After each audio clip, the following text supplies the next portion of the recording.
Buenas noches a todos, sean bienvenidos a nuestra primera sesión de este año 2021. El tema de hoy es aplicaciones de la cromoendoscopía electrónica y magnificación y técnicas de disección endoscópica. Asimismo, damos una cordial bienvenida a nuestros profesores, al doctor Juan Carlos Caramés Aranda, médico cirujano endoscopista. Él actualmente se encuentra como director en el Centro de Cirugía y Gastroenterología Endoscópica en la ciudad de Reynosa, Tamaulipas. Y al doctor Michel Calais, médico gastroenterólogo endoscopista, director de la Unidad de Endoscopía Avanzada del Hospital Robert Wood Johnson en New Jersey. Agradecemos de antemano a la empresa Medical Scope Pentax por el apoyo para la realización de este seminario. Cedo la palabra al doctor Juan Carlos Caramés. Bienvenidos y buenas noches. Buenas noches a todos. Es un privilegio, un gusto muy grande estar con ustedes esta noche. Quiero agradecer principalmente a Endomédica por esta amable invitación y es para mí un honor y un privilegio poder estar con ustedes para esta presentación. Voy a iniciar la charla. Viendo mi pantalla, mi computadora. Y el título de esta presentación es Aplicaciones de la cromoendoscopía electrónica y magnificación. Es muy importante comentar que la cromoendoscopía electrónica y magnificación está tomando cada vez una mayor importancia, no solamente en el diagnóstico, sino también en poder tener esos diagnósticos para poder ofrecer tratamientos terapéuticos de la más alta calidad a nivel mundial. Y México está despuntando también en el uso de la cromoendoscopía electrónica y también en el desarrollo de terapias endoscópicas avanzadas. Quiero iniciar comentando que el diagnóstico temprano de las lesiones incipientes es fundamental, es básico. Pero aquí debemos mencionar que nuestros ojos no pueden ver lo que el cerebro no tiene ya registrado. Entonces, para eso tenemos que empezar a reeducar nuestro cerebro, nuestra mente con las imágenes endoscópicas cada vez más definidas y podemos mencionar que el estándar de oro en el diagnóstico de las lesiones del sistema digestivo sigue siendo la luz blanca, es el estándar de oro. Sin embargo, pierde una significativa cantidad de lesiones que pasan desapercibidas porque no las podemos ver, como aquí a la izquierda, por ejemplo, esta lesión en el píloro. No podemos identificar lo que con la cromoendoscopía electrónica nos define ya un poco más esta área que puede pasar desapercibida aún con la cromoendoscopía electrónica, pero que alcanzamos a ver esta pérdida del patrón vascular o alteración ya del patrón vascular y también de la superficie.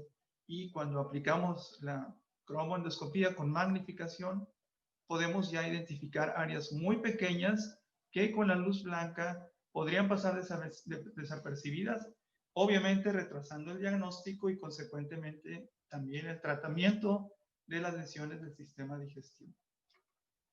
Entonces, desde hace ya varias décadas se empezó a utilizar la cromoendoscopía electrónica, mejorando de manera importante la tasa de detección y la caracterización de las lesiones incipientes del sistema digestivo.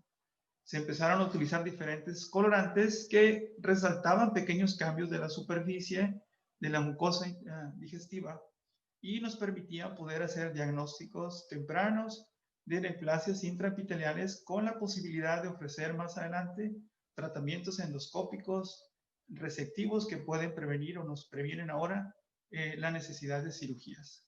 Ahora bien, podemos ver aquí estas lesiones. A la izquierda podemos identificar con luz blanca, solo parecería que la lesión está confinada en este sitio, una pequeña lesión deprimida con bordes elevados. Sin embargo, podemos ver aquí con la luz blanca pequeños cambios de la coloración de la superficie y cuando aplicamos la cromoendoscopía con colorantes, podemos no solamente diagnosticar completamente la lesión, definir los límites, los bordes de la lesión y poder también tener la posibilidad de delimitar bien los límites de nuestra disección endoscópica en caso de poderla ofrecer.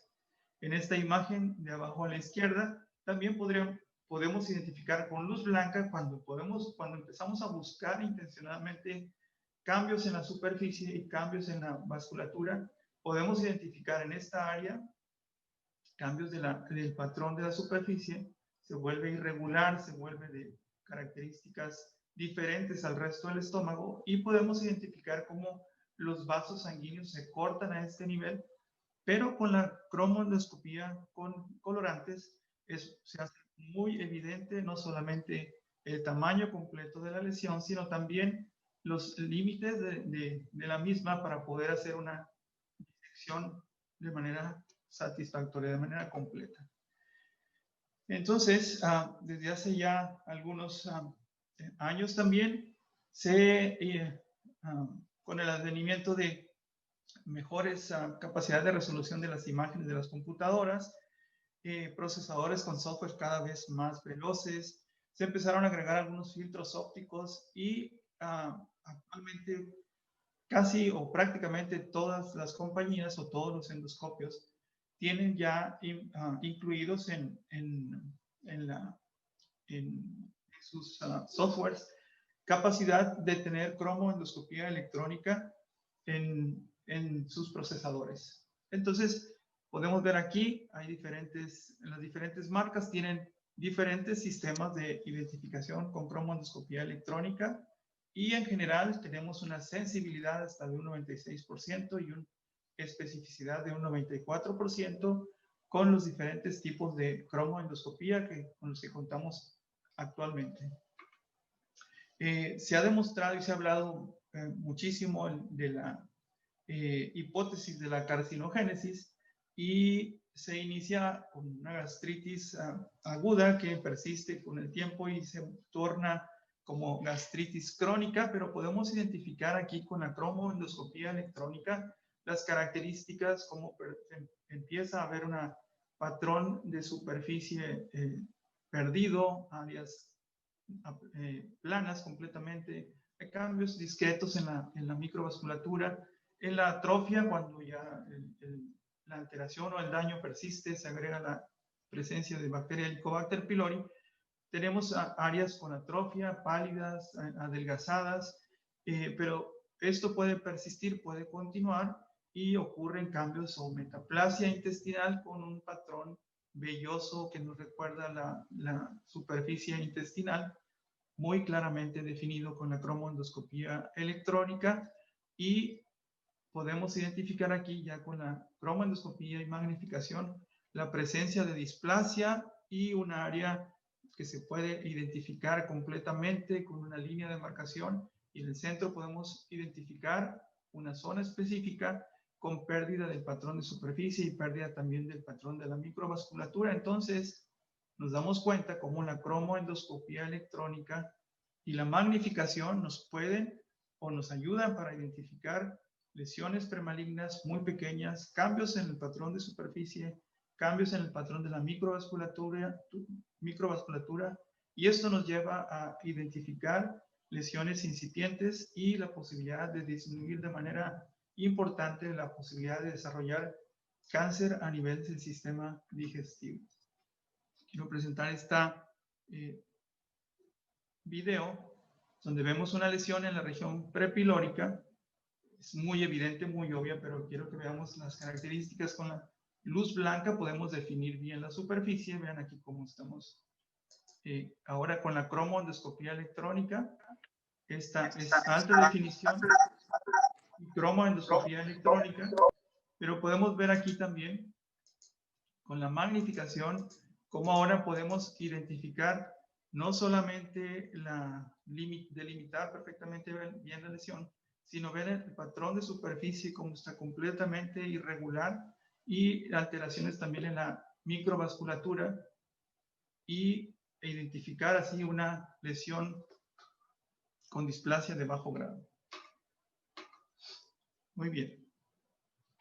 Esta imagen me parece súper interesante y este trabajo, este póster lo presenté en la Asociación Mexicana de Gastroenterología en 2016, donde estamos explicando la utilidad de la cromoendoscopía electrónica. Esta imagen a su izquierda es a nivel del tercio inferior del esófago. Vemos aquí la unión esófago-gástrica, pero todo mundo puede identificar fácilmente que tenemos una lesión ulcerada aquí a la derecha y áreas de erosiones superficiales. Sin embargo, podemos identificar aquí en la fotografía del medio como esta zona, cuando aplicamos la cromoendoscopía electrónica, podemos identificar un patrón de tipo velloso que está agregado en estas áreas, en esta zona bien delimitada, pero además podemos, agregando la cromoendoscopía electrónica con magnificación, podemos identificar en este sitio, vean que es la siguiente imagen de su derecha, cómo podemos ya definir perfectamente bien un patrón de tipo intestinal, un patrón velloso tipo intestinal, pero no solamente eso, vean la microvasculatura, cómo se ve alterada ya aquí en la superficie, y esto nos va a delimitar o a identificar lesiones potencialmente premalignas con displasia que podría ser ya una displasia de bajo grado.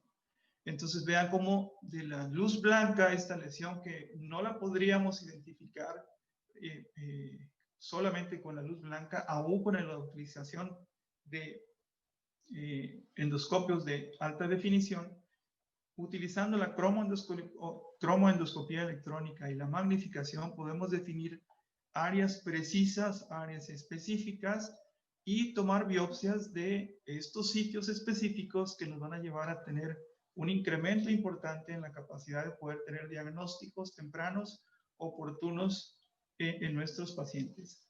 Aquí es muy importante resaltar que, si, como decía al principio, si no tenemos identificado en nuestro cerebro imágenes que pudieran ser potencialmente lesiones premalignas, pues no vamos a poder identificarlos. Pero también otro punto importante es que con frecuencia vemos que algunos servicios cuentan con los equipos de cromoendoscopía electrónica y no se dan la oportunidad o el tiempo para poder identificar, buscar intencionadamente estas lesiones, utilizar la cromoendoscopía electrónica, y en los casos donde hay magnificación, donde cuentan con la magnificación, utilizarla para poder hacer diagnósticos precisos. En esta imagen en particular me parece muy interesante porque potencialmente el uso de la cromoendoscopía electrónica y magnificación podría llevarnos a cambiar los patrones que están establecidos de tomar biopsias en este paciente de los 4 cuadrantes, en particular en este paciente, en este caso en particular, tendríamos que tomar biopsias de los 4 cuadrantes y poder, tal vez podríamos decirlo así, hasta de suerte poder tomar una biopsia en este sitio donde ya empezamos a tener cambios microscópicos de la vasculatura y de la superficie, patrones de superficie. Pero si utilizamos la cromoendoscopía electrónica con magnificación, vamos a tomar biopsias de sitios sumamente específicos y podríamos, obviamente esto requeriría de mayor cantidad de estudios, una gran cantidad de estudios para poderlo establecer, podríamos evitar el estar tomando biopsias en los 4 cuadrantes utilizando la cromoendoscopía electrónica y la magnificación para tomar biopsias en sitios muy específicos. Esta otra imagen de una lesión también en región prepilórica es con la cromoendoscopía electrónica podemos identificar la lesión, caracterizar la lesión con cambios ya en el patrón de superficie, cambios en la microvasculatura, podremos delimitar bien la lesión, pero cuando aplicamos la magnificación podemos ver que es una lesión de tipo 0,2A más C porque tiene los bordes están discretamente elevados y una depresión central, pero vean cómo tenemos una línea de demarcación perfectamente bien establecida, con cambios francos en el patrón de superficie, ya no vemos estas alteraciones que están en la periferia, y también cambios en la microvasculatura que nos van a definir una lesión potencialmente premaligna como una displasia de bajo grado. Esta imagen es muy interesante. Aquí a la izquierda tenemos con luz blanca diferentes características de lesiones que podemos encontrar en el sistema digestivo. Por ejemplo, la metaplasia intestinal, que con luz blanca cuando podríamos empezar a definir cuando hay zonas engrosadas, discretamente hiperémicas, o una lesión con displasia de bajo grado y una lesión con displasia de alto grado, pero necesitaríamos tener mucha experiencia y estar pensando en las lesiones. Cuando agregamos la cromoendoscopía electrónica es posible definir estas áreas. Aquí lo podemos ver, como hay zonas hiperémicas, erosionadas.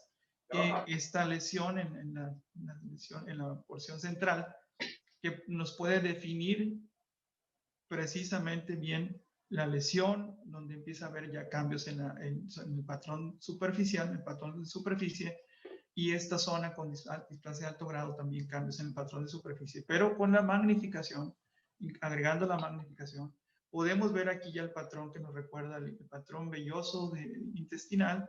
Aquí está el patrón velloso, pero con zonas más engrosadas se pierde completamente el patrón de superficie, empieza ya a aparecer una línea de demarcación, y en el caso de displasia de alto grado, hay pérdida completamente del patrón de superficie, hay pérdida del patrón microvascular y algunas áreas incluso ya con pérdida completa de la microvasculatura. Y vean lo importante de poder empezar a aprender a guardar las imágenes y poder pensar maliciosamente cuando estamos viendo o utilizando incluso solo la luz blanca, pensar o identificar áreas donde potencialmente podrían presentarse displasias de bajo grado o displasias de alto grado en lesiones que de otra manera pasarían desapercibidas. Debo comentar que en nuestra experiencia en nuestro centro endoscópico, tuvimos el privilegio de contar con el primer endoscopio de magnificación en el país cuando todavía no podía ser introducido al país.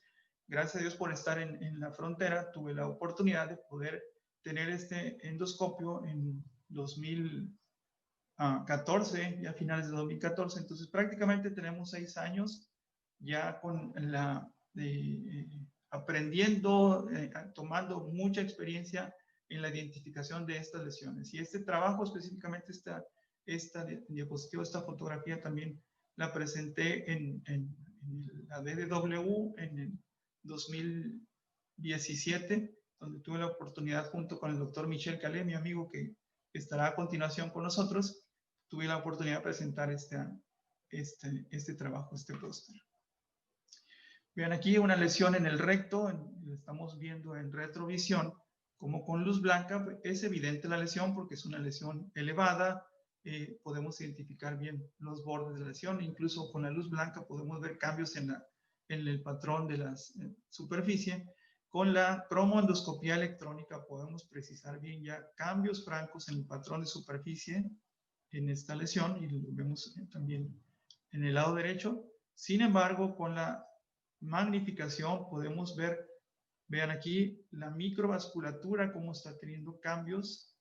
Hay áreas donde se pierde la microvasculatura, el patrón de superficie está completamente alterado, algunas son alargadas, algunas criptas, otras son redondas, otras deformes completamente, y esto es una displasia de bajo grado en una lesión en el recto.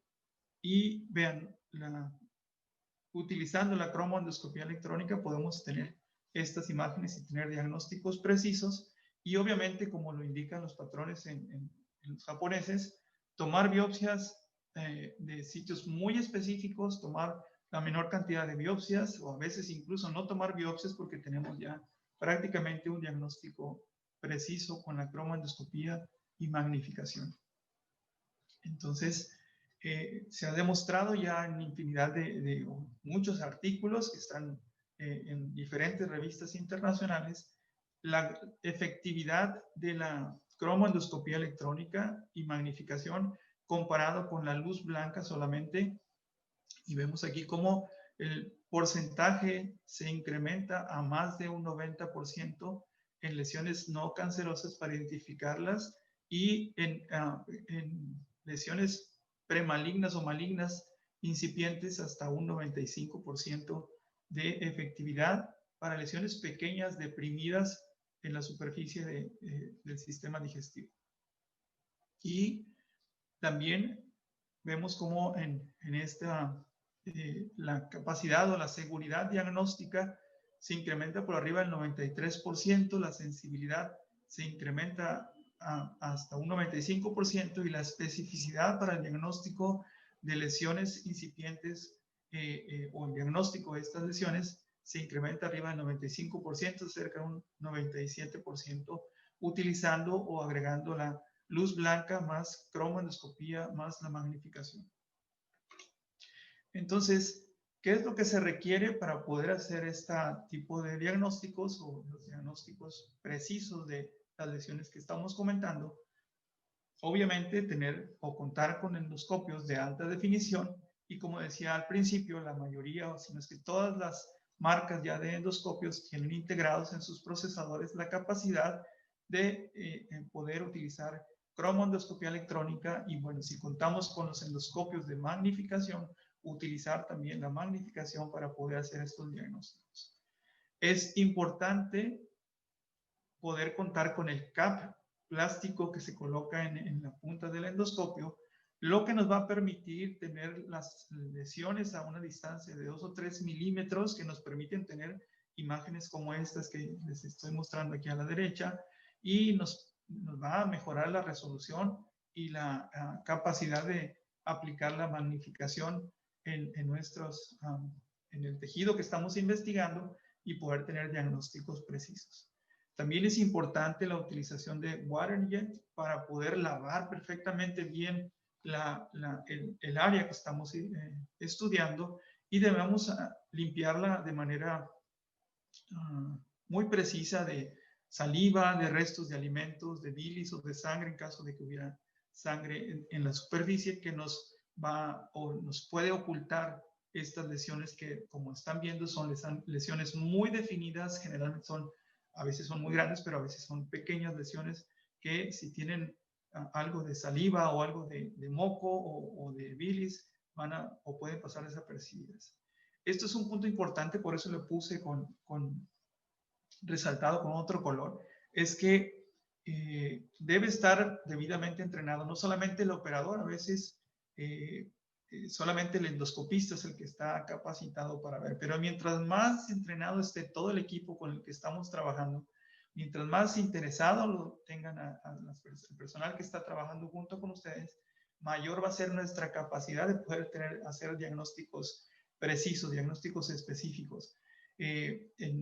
En nuestro centro endoscópico, cuando estamos haciendo endoscopías, nuestras enfermeras también están capacitadas, están entrenadas, están atentas al desarrollo de las endoscopías y esto nos ha llevado a que incluso ellas también están participando y en ocasiones dicen, doctor, ¿puede ver esta área de aquí, por favor? Me pareció que vimos algo interesante y podemos estar identificando las lesiones. Entonces, preparar, capacitar, interesar al personal que trabaja con nosotros también es muy importante y esto es sumamente importante, el tiempo, tomar tiempo para buscar las lesiones de manera intencionada. Todos los hemos visto como personas toman 3, 4, 5 minutos para hacer una endoscopía y se terminó, pero de esa manera difícilmente vamos a poder identificar áreas sugestivas de lesiones neoplásicas premalignas o incluso un cáncer incipiente. Entonces necesitamos tomar tiempo para buscar intencionadamente este tipo de lesiones.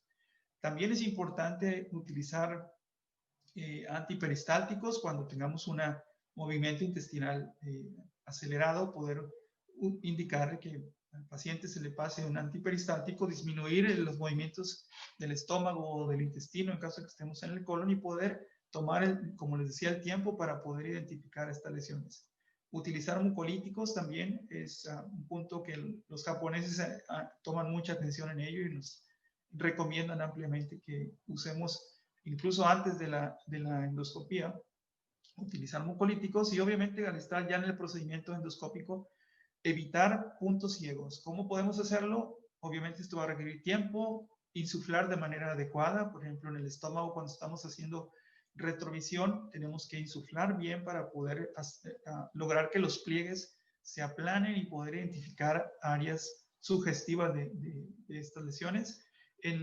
Sobre la unión, perdón, sobre la curvatura mayor también es importante distender suficiente para poder aplanar los pliegues y poder identificar áreas donde haya cambios de coloración, cambios en el patrón de superficie o de la microvasculatura.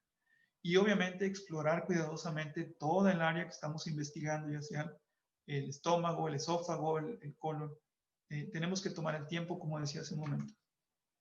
Vemos aquí ejemplos donde aquí la presencia de saliva o de moco en la superficie puede evitarnos tener el diagnóstico oportuno, ver las características de la superficie, que aún con la cromoendoscopía electrónica, vean aquí cómo podría pasar desapercibido una zona o una lesión donde esté cubierta con saliva, con moco. Por eso es importantísimo poder hacer una limpieza exhaustiva del área que estamos explorando. Y en esta lesión o en esta fotografía de la derecha es todavía mucho más evidente. Aquí podría pasar desapercibido este cambio de coloración porque nuestra vista se está enfocando en la presencia de saliva, pero hacemos limpieza exhaustiva y podemos identificar cambios en la coloración, cambios en el patrón de superficie, pequeñas elevaciones casi imperceptibles cuando tenemos la presencia de saliva, de bilis o de sangre dentro del órgano que estamos explorando. Ahora, la clasificación de Paris se ha establecido como un patrón importante, un punto importante para definir o hablar el mismo lenguaje todos y poder definir no solamente las características macroscópicas, sino también la capacidad de una lesión de poder estar infiltrada y poder ya estar fuera de un tratamiento endoscópico.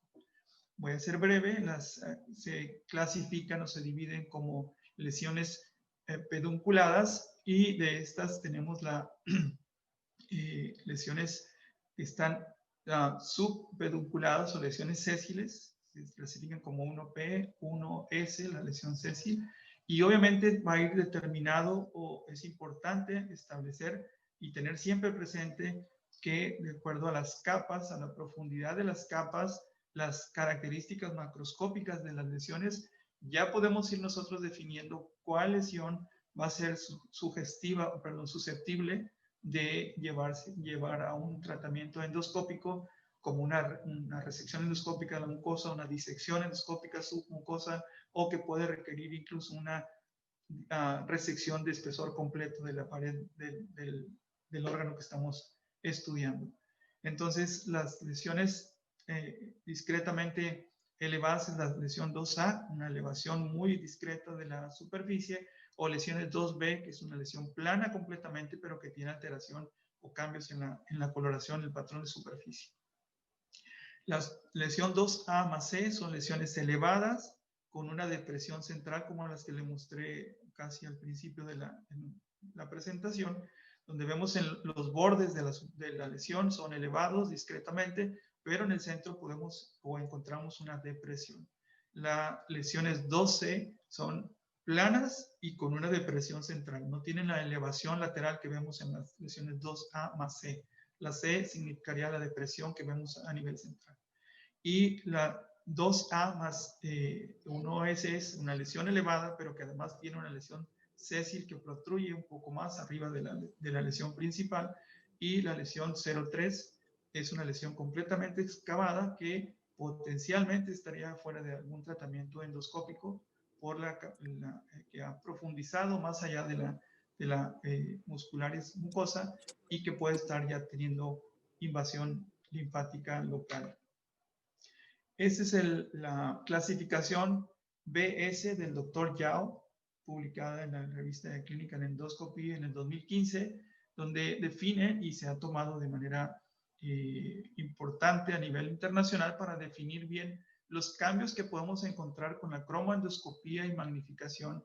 La B significa el patrón vascular o microvascular, donde vemos que cuando encontramos un patrón regular que pareciera o semeja una panal de abejas. Si se dan cuenta, todas las criptas se ven regulares, se ven prácticamente del mismo tamaño, de la misma forma.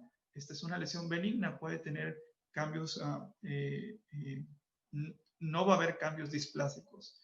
Cuando vemos que el patrón microvascular empieza a tener alteraciones, ya no se ve la línea roja circunferencial alrededor de cada cripta, ya vemos líneas, ya no están circunferenciales, algunas se ven tortuosas, otras se ven lineales, empieza a haber un patrón irregular, esta lesión puede ser ya displásica, pero vemos acá aquí a la derecha, que el patrón vascular está perdido o está completamente alterado y hay áreas donde están perdidos completamente. El patrón vascular está en una lesión ya con un cáncer incipiente. Y el patrón de superficie, vean aquí como todas las criptas se ven regulares, están engrosados los bordes de las criptas, pero se ven regulares todas ellas. En esta imagen del centro se ve el patrón de algunas criptas, ya se ve deformado, se ve alterado, ya no se ve regular como lo vimos inicialmente. Y cuando hay una lesión maligna, vean cómo hay pérdida completa del patrón de superficie. Y vemos las flechas amarillas, nos están indicando la línea de demarcación, que también eso es muy importante, que la cromoendoscopía electrónica y magnificación nos permite identificar esta línea de demarcación que se presenta cuando hay lesiones potencialmente premalignas o ya malignas incipientes en el sistema digestivo. ¿Qué es la importancia, como les decía, de la clasificación de Paris y poder tener también presente esta diapositiva? Es que de acuerdo a la profundidad de la lesión, va a ser la capacidad de esta lesión de tener ya participación linfática, que puede ser local o loco-regional, en el tejido que estamos explorando, en el órgano que estamos explorando. Entonces, podemos ver aquí que los tumores incipientes están confinados solamente a la capa superficial. Esta es la capa de la mucosa, la muscularis mucosa. Este es el espacio submucoso y esta es la muscular propia del sistema digestivo. Entonces, los tumores incipientes se van a localizar estrictamente en la capa mucosa, que no van a invadir más allá de la muscularis mucosa, y podemos tener o delimitar bien los tumores como M1, el que está en el tercio superior de la mucosa, el M2 que involucra el tercio medio de la capa mucosa solamente, y el M3 que está justo por encima involucrando solamente la muscularis mucosa. Y en los tumores submucosos ya invadieron o van más allá de la capa muscularis mucosa y también se divide en 3 tercios. El SM1 significa submucoso 1, involucra solamente el tercio superior o superficial de la capa submucosa, el SM2 el tercio medio y el SM3 y el tercio inferior de la capa submucosa. Y vean aquí cómo las capacidades o posibilidades de la invasión linfática en las lesiones que son confinadas a la capa mucosa prácticamente es de cero, aunque ya cuando empieza a una lesión M3 puede tener hasta un 4% de posibilidad de invasión linfática, pero en la capa submucosa vean cómo se incrementa de manera importante y el SM3, que ya es la lesión más profunda que está por encima de la muscularis propia, la posibilidad, por lo menos esta es del esófago, la posibilidad de tener una lesión maligna se incrementa a más del 50%. Entonces, importantísimo tener esto en mente en el momento de estar haciendo las clasificaciones. Ahora, ¿por qué es importante tener la clasificación de Paris presente?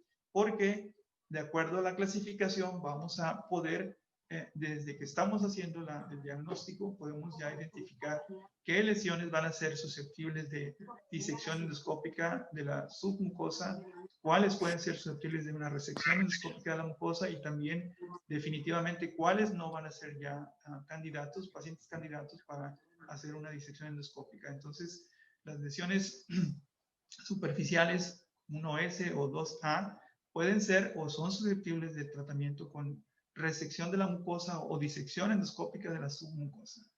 Las lesiones 2B y 2C pueden ser susceptibles de tratamiento con disección endoscópica submucosa. La lesión 3, tipo 3, que son excavadas profundas, recuerden que aquí el porcentaje o la posibilidad de tener invasión linfática, como lo platicamos hace un momento, son más del 50%, entonces estos pacientes están fuera de tratamiento endoscópico. Y las lesiones mixtas, que son como esta que vemos aquí, que es una lesión 2A más 2C con depresión central, puede ser susceptible de disección endoscópica submucosa, o una lesión 2C, 2A más 2A, que también no ha invadido la capa, el tercio inferior de la submucosa, son potencialmente susceptibles de tratamiento con disección endoscópica de la submucosa. De aquí la importancia de tener siempre presente no solamente la capacidad de poder tener el diagnóstico oportuno y poder buscarlo en las lesiones, sino también es importante poder tener una relación con nuestro patólogo. Eso es también sumamente importante, que tener una relación con el patólogo, poder platicar, poder conversar los diagnósticos, poder ver las imágenes. Nosotros cuando iniciamos les decía, en el 2014, en el 2015, teníamos por lo menos una vez por semana, y a veces cuando se requería más veces, nos reuníamos con el patólogo y veíamos las imágenes juntos y le comentábamos, ¿qué ves tú aquí en esta imagen endoscópica? Y él comentaba, pues veo aquí cambios en el patrón superficial que pudiera ser una displasia. Y yo le decía, bueno, ¿y por qué me reportaste en tu reporte? ¿Por qué me pusiste solamente gastritis o un diagnóstico diferente? Y entonces el patólogo iba, hacía más cortes en las laminillas y repasaba nuevamente o investigaba nuevamente, y más o sea, con mucha frecuencia se cambiaron el diagnóstico histopatológico para identificar lesiones incipientes. Y esto nos ha permitido, gracias a esta persistencia y esta capacitación que hemos ido obteniendo con el doctor Michel, que es mi amigo que presentarán a continuación, hemos podido tener la oportunidad de desarrollar ya más de 100 procedimientos de disección endoscópica submucosa, que obviamente antes de poder hacer el procedimiento tuvimos la posibilidad y la oportunidad de poder hacer diagnósticos de lesiones incipientes como displasias de bajo grado, de alto grado o cáncer in situ.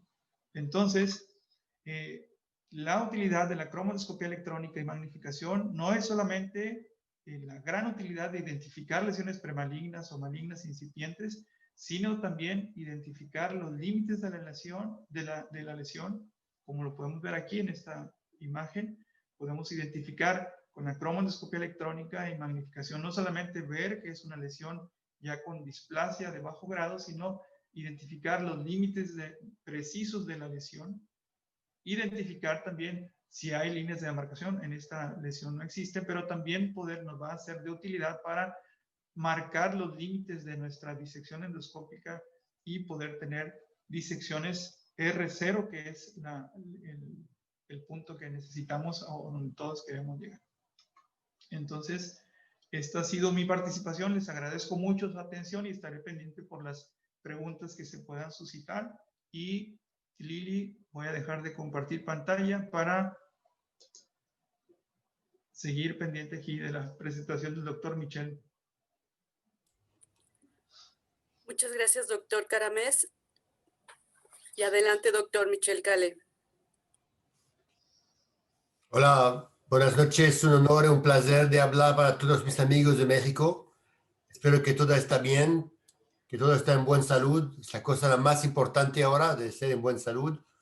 Y es un privilegio de hablar sobre la técnica de disección endoscópica. Ok, entonces me ha preguntado de hablar sobre las técnicas de disección endoscópica. Y la razón por qué estamos muy focalizados sobre la disección endoscópica es que permite una disección R0, permite una disección completa generalmente sin implicación de los márgenes de disección. Para tener un éxito en esa técnica, necesitamos verdaderamente hacer un espacio entre el epitelio y la musculares. Es muy importante de llegar en en el tercero de la pared para verdaderamente tener una disección completa. Y la otra ventaja de la disección endoscópica reduce el riesgo de recurrencia. Entonces, la cosa la más importante de entender las indicaciones de ISD, porque muchos casos uno puede empezar, se da cuenta que el staging es muchísimo más importante que lo parecía. Entonces, generalmente uno cuando tiene una lesión, y eso es el mismo concepto en el estómago, en el esófago, en el colon, uno tiene que ofrecer la técnica de ISD para lesiones T1A o T1B. Es súper importante, aunque en cualquier caso es posible de ofrecer la disección, si la disección está implicando la musculares propia, el riesgo de tener una diseminación o un metástasis a los ganglios es muchísimo más importante. Entonces, una lesión T2, aunque se puede hacer de manera técnica posible, es una contraindicación porque el staging generalmente significa una implicación más profunda o una invasión de los ganglios. Es algo muy importante entender eso. Entonces, la profundez del cáncer en la lesión va a ser verdaderamente el mejor predicador de la implicación con ganglio o con metástasis. Entonces, es importante de utilizar los que los japoneses nos han aprendido. Mirar a la lesión, tratar de entender el tamaño, tratar de ver si hay posibilidad de invasión, entender si es un cáncer o solamente una displasia y claramente tratar de ver las contraindicaciones para una implicación vascular o linfática. Cuando uno está analizando y comparando la ISD a la resección de la mucosa, la técnica de EMR, es importante de entender que los japoneses ya han hecho un estudio muy importante publicado hace 7 años, comparado como 4.500 casos. Y se da cuenta que claramente la ISD permite una resección en bloque comparado a la EMR, especialmente cuando la lesión es más grande, porque permite verdaderamente de separar la lesión neoplásica o preneoplásica de las musculares. Pero el precio a pagar es un poquito más de complicaciones con la técnica ISD. Entonces, permite una resección en bloque, permite una mejor resección histológica, reduce el riesgo de recurrencia, pero desafortunadamente, como la técnica es más difícil, necesita experiencia y necesita también ser capaz de manejar las complicaciones. Cuando uno está analizando los estudios los más grandes para la ISD gástrica, se da cuenta que eso permite una resección en bloque en 92%, con una resección R0 entre 82 a 92%, casi no recurrencia, menos de 1%. Gracias a Dios, con los japoneses no hay mortalidad, pero hay hemorragia y hay perforación hasta 5%. Cuando uno está mirando los consejos de la Sociedad de Endoscopía Europea, está claramente tratando de ofrecer este tipo de técnica en la lesión del esófago, especialmente en los casos de Barrett's, cuando el Barrett's es más de 15 milímetros, que tiene una lesión nodular, que no se puede hacer un lifting y entonces no se puede hacer un EMR. Y también está ahora ofreciendo esta técnica en sus recomendaciones para lesión gástrica más de 10 a 15 milímetros y empieza a pensar a ofrecerlo también en la lesión colorectal, porque la lesión colorectal son muchísimo más difíciles a sacar utilizando la técnica endoscópica de ISD. ¿Cuáles son los datos relacionados a la disección endoscópica en la lesión del esófago squamosa? Resección en bloque 99%, resección R0 de 82%, recurrencia 0.3, no mortalidad, complicaciones, hemorragia, perforación, acerca de 4%.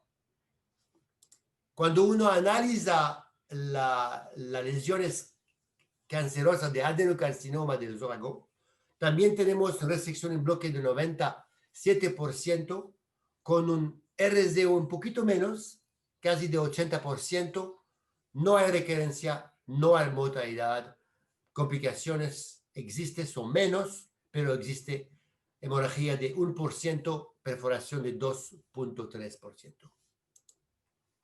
En el colon, cuando uno compara la ISD, la hybrid ISD y la resección mucosa, se da cuenta claramente que la lesión es la más grande, va a beneficiar más de la técnica ISD o hybrid ISD.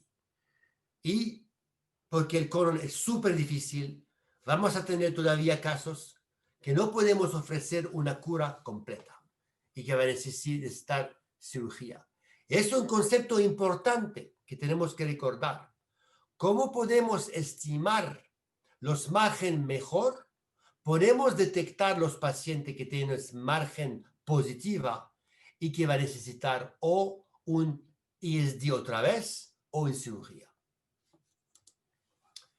Vamos a hablar de cómo se detecta la diferente lesión y verdaderamente la charla del doctor Karames fue perfecta. Entonces tenemos que utilizar todo que aprendimos con el doctor Karames para tratar de detectar estas lesiones. La cromoendoscopía es súper importante, la high magnification endoscopía claramente. Cuando uno tiene que hacer econdoscopía no es necesario, solamente se puede hacer si hay sugerencia que hay una invasión profunda de la mucosa. Vamos ahora a hablar de la técnica. Entonces, tenemos que entender muy bien los diferentes pasos. Primero paso, tienes que marcar la lesión. Segundo paso, tienes que hacer una inyección, hacer un lifting para separar el epitelio de la submucosa. Después, ofrecer una incisión circunferencia y ofrecer una disección de la submucosa sin olvidar de parar cualquier hemorragia y después mandar el espécimen de manera bien definitiva, tratando de respetar el margen, los márgenes de la lesión. Aquí tenemos un paciente, primero paso, marcar la lesión gástrica aquí, neoplásica. Muy importante de tomar este tiempo de marcar antes de inyectar cualquier cosa para asegurar que tenemos margen la más buenas, la más clara posible. Y cortar, es importante de cortar afuera de la lesión o sobre los marcación, pero nunca adentro de la marcación. Entonces uno puede cortar sobre las marcaciones o puede cortar afuera, pero nunca adentro. Cuando uno está haciendo la disección, es importante, cuando uno está haciendo la disección, de presentarse con esa técnica y utilizar las diferentes etapas de manera muy, muy específica antes de ofrecer disección. Porque el patologista necesita recibir espécimen con una clarificación dónde está el margen. Es algo crucial. Aquí tenemos un paciente que tiene una lesión cancerosa del estómago. Vamos primero a marquear la lesión. Primero paso, marquearla. Después de marquearla, vamos a inyectar para levantar la lesión. Estamos utilizando aquí Habit Knife. El Habit Knife permite de cortar y de inyectar. Entonces la técnica es un poquito diferente de la técnica japonesa clásica, que es inyectar, cortar, después inyectar, cortar con una aguja. Entonces aquí lo que puede hacer es de cortar, inyectar, cortar, inyectar, cortar, inyectar. Entonces este tipo de técnica es una técnica muy importante que va a permitir verdaderamente de salvar mucho tiempo al endoscopista, porque lo que está pasando es que va a permitir de salvar mucho minutos, porque en los otros casos tiene que cambiar instrumentos y perder tiempo. Aquí es un instrumento muy importante que es el Coagasper, que es una pinza de coagulación que permite verdaderamente de coagular los vasitos que tenemos.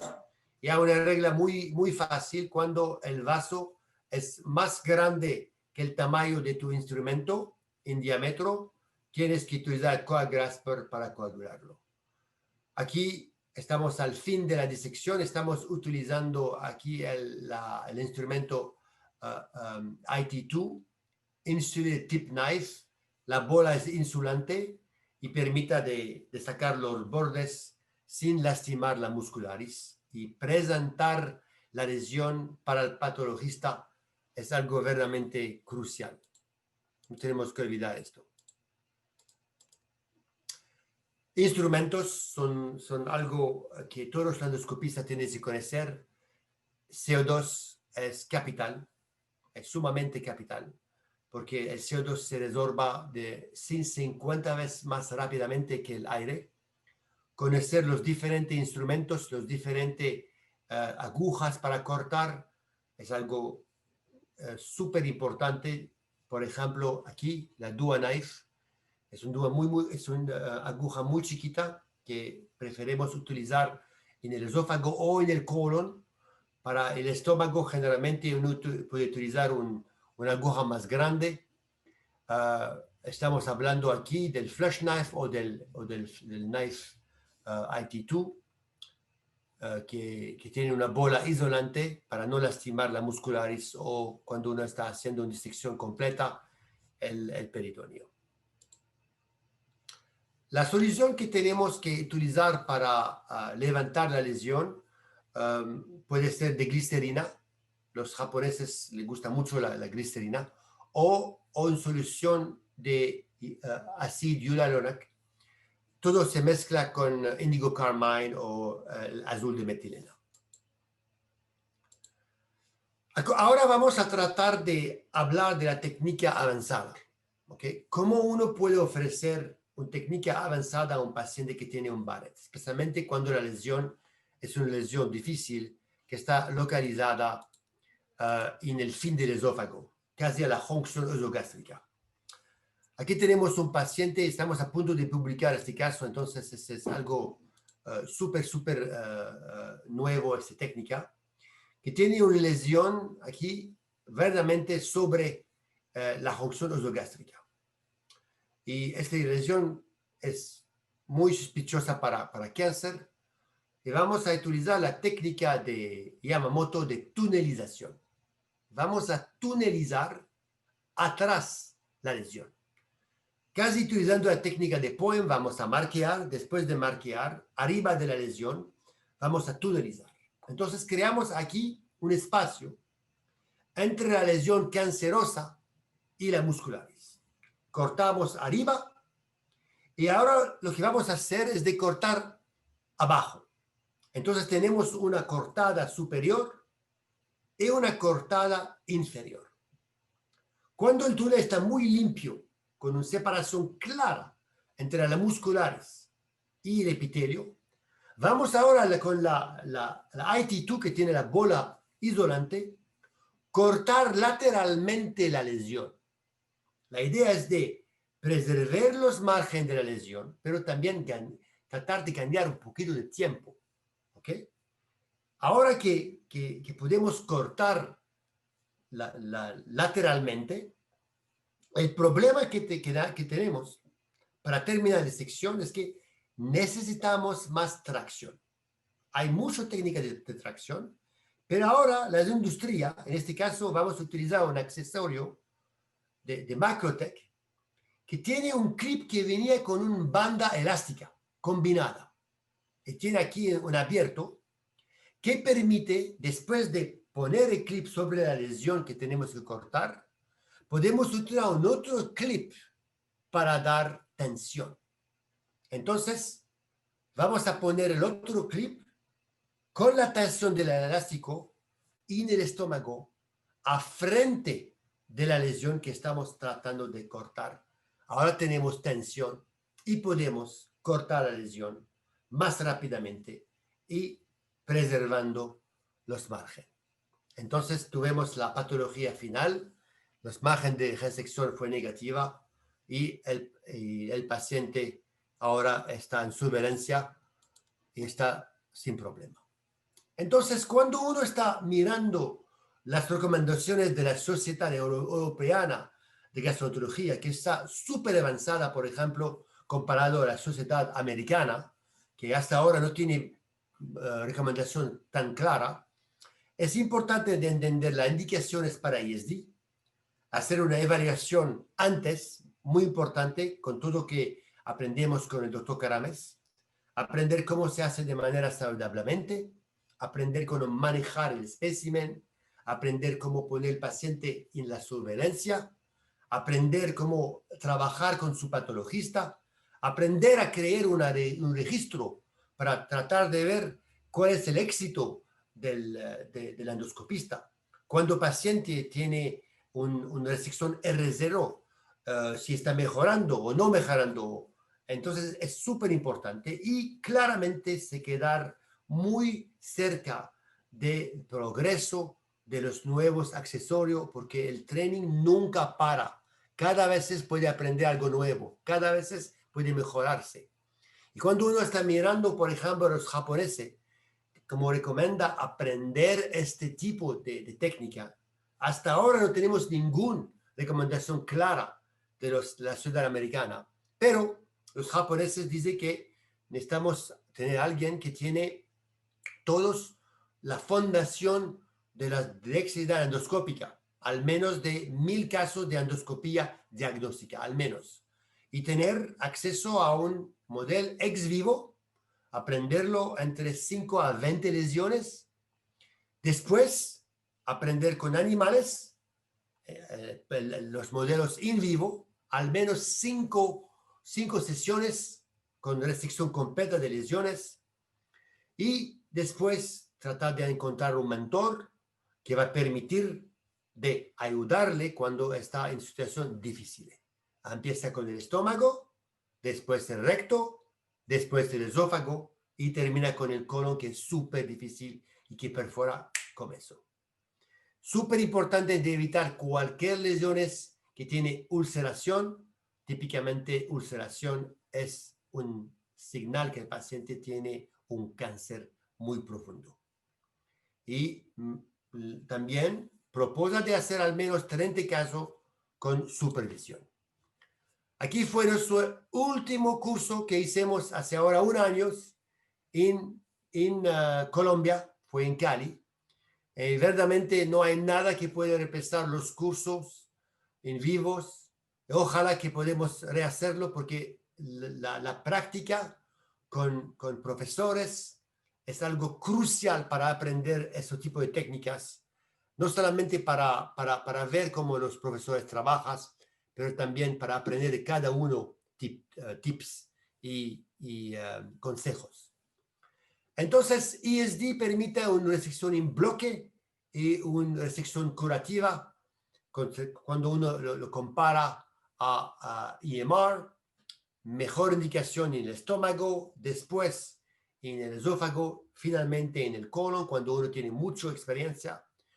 La ISD permite una resección en bloque, una resección patológica mejor, menor recurrencia, pero el precio a pagar es perforación y hemorragia. La ISD tiene que hacerlo con un experto bien formado, ¿ok? Tenemos que tratar de pensar a ISD no solamente como una técnica buena, pero con una técnica mejor, más superior a la IMR. Aunque la IMR es algo rápido, no permite la mejor eficiencia cuando uno quiere hacer una resección R0. Necesitamos más estudios randomizados tratando de confirmar la eficiencia de ISD comparado a IMR, especialmente en el esófago y especialmente en el colon.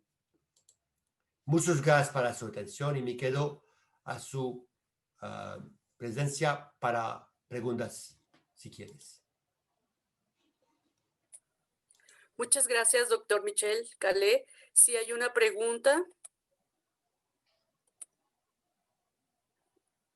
Nos pregunta Carlos Alberto Donés, ¿por qué hay poca mención a la cromoendoscopía convencional con tintes? Es para ti, Juan Carlos. Sí, claro. Es una pregunta muy interesante. Sí, lo mencionamos en mi charla, solamente que el motivo de esta plática era comentar la cromoendoscopía electrónica y magnificación y las utilidades que podemos tener con esta, o las ventajas de utilizar la cromoendoscopía electrónica.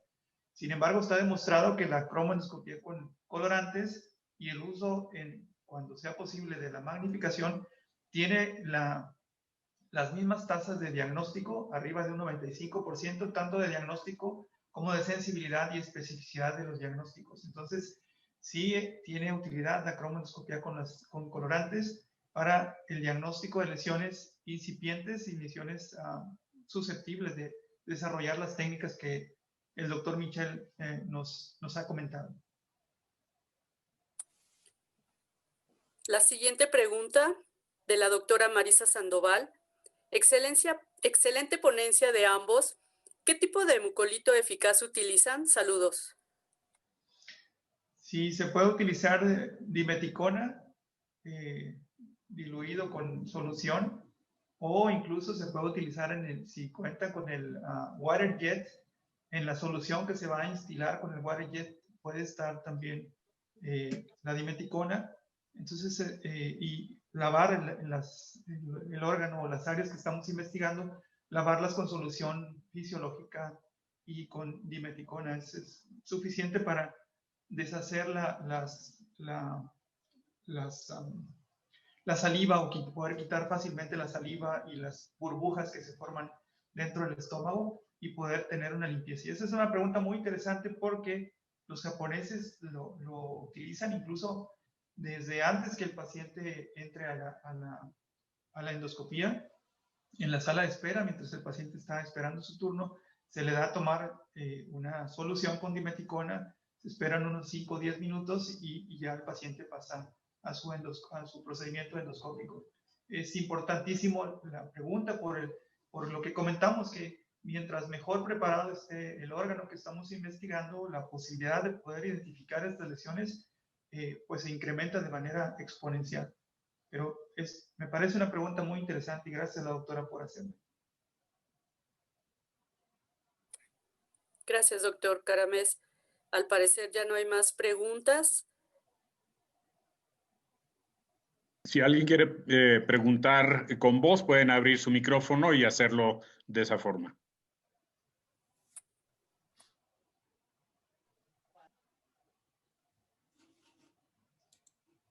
Bien, yo quisiera aprovechar y dar las gracias públicamente a mi amigo el doctor Michel, que ha sido no solamente un gran amigo, sino mi asesor ya durante estos 5 años. Gracias a su participación, les comentaba que hemos tenido más de 100 procedimientos endoscópicos y en prácticamente un 60%, o sea, más de 60 procedimientos, él ha estado al lado. Entonces es un privilegio, ha sido un honor para mí poder contar con la experiencia, con la capacidad y no solamente la capacidad de la experiencia, sino la calidad de un amigo a un lado y una persona con toda su experiencia a un lado. Entonces, Michelle, quisiera hacer un poco de hincapié en eso que comentaste en tu charla. ¿Qué tan importante es la capacitación? No entrar a hacer un procedimiento si no estamos debidamente entrenados o si no tenemos un experto a un lado para poder llevar a cabo ya procedimientos en personas, en humanos. Sí, es súper importante. Gracias para tu atención, Juan Carlos. Tu charla fue excelente también. Es un placer trabajar contigo. Es súper importante de hacer el trabajo antes de empezar una resección. Primero, es la cosa probablemente la más difícil. Por ejemplo, cuando estoy trabajando con mis feros en mi unidad, es que tiene esta pasión, este deseo de hacer disección, especialmente cuando ya hicimos algunos formación con cerdos en laboratorio. Entonces tiene esta presión, esta pasión de empezar a hacer disección. Pero es importante primero de tomar tiempo de mirar la lesión, de tratar de ver si la lesión verdaderamente es una lesión T1A o T1B máximo, porque si parece ser más, ya tiene que parar. Y si empieza la disección y te das cuenta que la muscularis está implicada, tienes que parar. Aunque es posible de hacer la disección, claramente este paciente va a tener ganglio positivo, necesita una disección quirúrgica. Es la primera cosa. La segunda cosa es que uno va a encontrarse en una situación donde se puede disectar, pero lo que vamos a tener es un defecto grande. Y con los defectos grandes, dos cosas pueden pasar: más hemorragia o perforación. Entonces, es súper importante cuando uno termina su disección de no encontrarse en situación, yo no puedo manejar esta complicación, no puede manejar el abierto, no puede manejar la hemorragia. Entonces, es súper importante de tratar de ver cuáles son los instrumentos que tengo suturas, tengo clip, tengo vesco, tengo un amigo cirujano que puede ayudarme si, por ejemplo, me encuentro en el peritoneo, no puede cerrarlo. Entonces, es súper importante de hacer ese tipo de trabajo antes de empezar la resección endoscópica.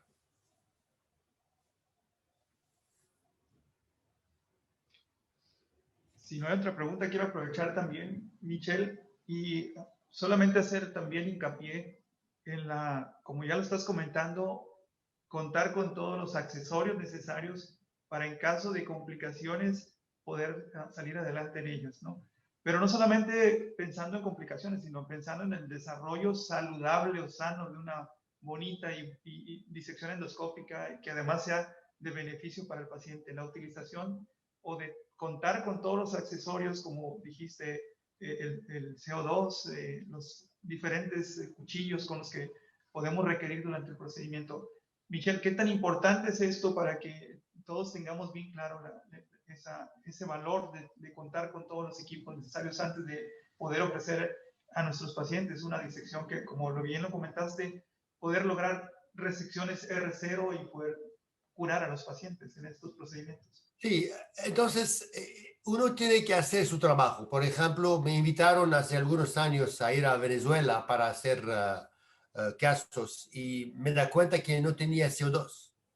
Si no tienes CO2, todo este procedimiento no se puede hacer. Son procedimientos muy peligrosos y entonces si tiene que trabajar con aire, muchísimo más complicaciones. Uno tiene muchísimo más barotrauma porque aire se resorba 150 veces más lentamente comparado, por ejemplo, al CO2. Es la primera cosa. La segunda cosa es que es importante de tener no solamente los instrumentos de disección, pero los instrumentos para resolver hemorragia, como CoaGrasper. Es importante de tener, por ejemplo, los clips. ¿Okay? Hay clips que ayudan a cerrar, hay clips que ayudan a hacer la tracción. Los clips con los bandas elásticos son tremendos. Facilita y acelera el procedimiento. Y finalmente, yo creo que cualquier gente que quiere hacer resección endoscópica grande, peligrosa, tiene probablemente que tener las suturas endoscópicas. Y gracias a Dios ahora está llegando en México y entonces eso va a cambiar muchas cosas en México. Va a permitir a los mexicanos de ofrecer muchísimo más procedimientos peligrosos, porque la sutura va a permitir cerrar verdaderamente perforación completa y realizar otro tipo de procedimiento como por ejemplo la manga endoscópica, etcétera. Y entonces este es algo crucial para nuestro cualidad endoscópica.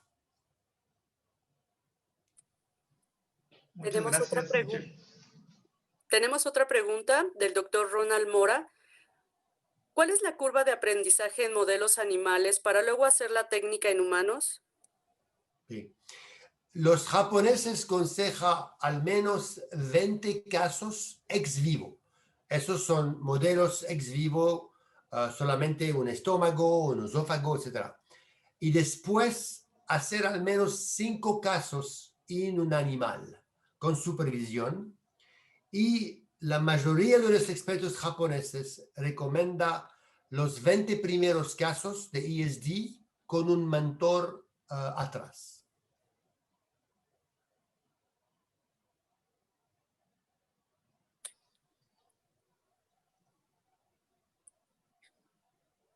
¿Alguna otra pregunta?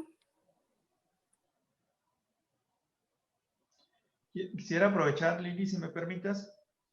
Como lo mencionó el doctor Michel, hemos estado desarrollando en Reynosa cursos de endoscopía terapéutica avanzada, específicamente disección endoscópica, POEM y últimamente también manga gástrica endoscópica. Y la última diapositiva que presentó fue el curso que hicimos hace un año en Cali, Colombia. Pero por la contingencia que estamos viviendo, el año pasado se tuvieron que cancelar tanto el curso de doctor Michel en su hospital como nuestro curso acá en Reynosa, pero en la medida que sea posible, que las condiciones de esta pandemia nos lo permitan, reiniciaremos. Y solo quiero hacer mención que estamos desarrollando, llevando a cabo este curso sumamente interesante para poder iniciar los principios de la disección endoscópica submucosa con todos los reglamentos y todos los requerimientos, como lo mencionó el doctor Michel, que sugieren los japoneses. Hacemos prácticas en modelos ex vivo, prácticas en modelos vivos, y finalmente los expertos realizamos procedimientos en pacientes donde podemos, los invitados, los endoscopistas que acuden, pueden tener una perspectiva de las capacidades de la disección endoscópica submucosa, del POEM y de algunos otros procedimientos de endoscopía terapéutica avanzada.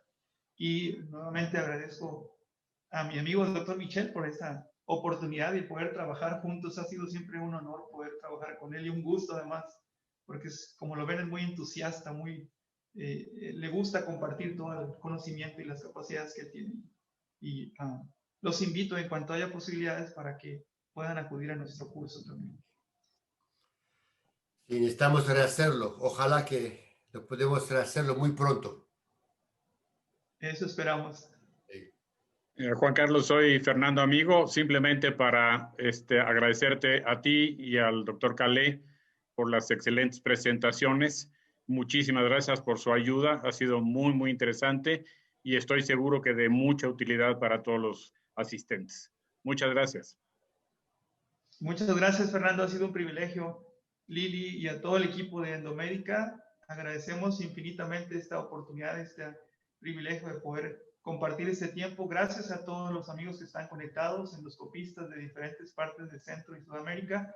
Un abrazo desde la distancia y solamente decirles, invitarlos, síganse cuidando mucho, exageren en los cuidados para que podamos salir adelante de esta pandemia. Michelle, muchísimas gracias. Un abrazo. Gracias por tenerme. Verdaderamente fue un honor y un privilegio. Pues muchas gracias a todos y damos por terminado este seminario. Muchas gracias. Buenas noches. Buenas noches. Saludos, buenas noches. Saludos. Gracias, doctores. Gracias. Hasta luego. Buenas noches a todos. Gracias.